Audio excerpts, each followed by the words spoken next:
for centuries, our kind has stayed hidden on Earth.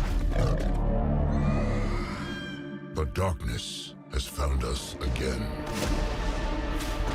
Prime. This is about the fate of all living things. Thank you so much for talking to me today, and congratulations on Transformers Rise of the Beast. Yeah. I've been a Transformers fan for about 16 years, so Yeah. the fact that I'm doing interviews for the 7th film is absolutely mind-blowing, and I'm just so happy to see them back on the big screen again. It was a pleasure to watch it. I'm so thrilled, and great. everyone seems to be enjoying it. So my first question, and for the Transformers movie, we typically see Bumblebee as the kind of the gateway between the human world and the Transformers. What was it about Mirage that made you want to kind of shift the focus away from the bigger characters like Bumblebee and Optimus for Rise of the Beast? Oh man, that question it's a pretty deep question. Well, one, you said typically, right? And so when you're looking at movie number 7, you're like, what can we do differently? Yeah. And so when I stepped in, I was like, I love Bumblebee. I definitely wanted to make room for Mirage in this certain time, but I think the biggest thing was there's a different Optimus Prime in this movie who's not in love with like humans yet and humanity, and I wanted someone to combat that.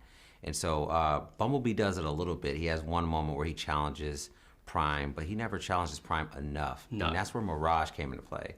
So I was like, I want to create a rebel because I didn't want to break Bumblebee's character. You know what I mean? Like, he's Optimus Prime's right-hand man. Yeah. And I was like, so who can I use as a character to every time Prime wants to go left, this guy wants to go right? And that's where Mirage came about. And so Mirage became like the split and the sort of the mediator between Optimus Prime and Noah and the humans, and it's because of his fun personality. It's because he embraced the culture that we were living in, embraced humans, and especially Noah himself, because he sees a little bit of Noah, what he sees in himself, which is like this rebel a bit, right? This guy who's like even tried to attempt to steal a car, you know, so he thought he was pretty cool. And that's where it kind of started from, was there. And I know you're a Transformers fan yourself, and we've seen so many Transformers make the leap to live action, and a lot of them come from kind of that G1 universe. And I was just wondering, if you had the chance to make a new character, what would they transform into, and what faction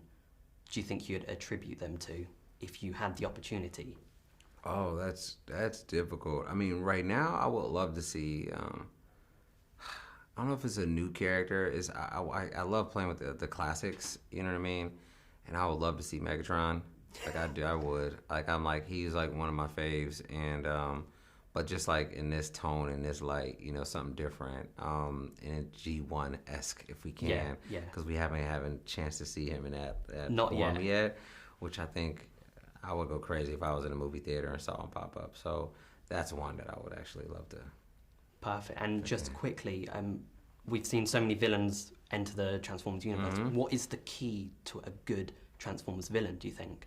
I think a little bit of the backstory and purpose, right? For me, with Scourge in this one, to give a Peter Dinklage's voice is amazing. But beyond that, you have this guy who's sort of given up his home planet. You know, you kind of see it in the opening, you know, what happens, but he's giving up his home planet for a sense of power. And he gets this power from Unicron, that dark energon, if you will. And so I feel like there's layers behind that. It's not just like, I'm the bad guy.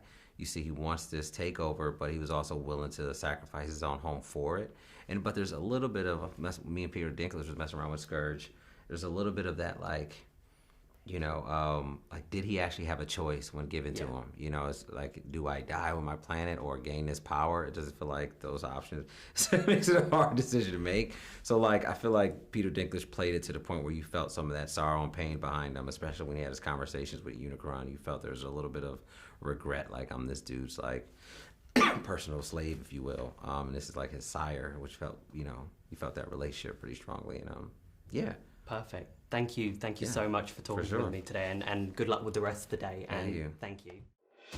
Thanks for watching, Super Friends. If you enjoyed this video, then make sure to hit the subscribe button just down below and hit the bell so that you can get notified whenever we release brand new videos. In fact, there's 2 more waiting for you to watch right here below. So what are you waiting for? Why not click play?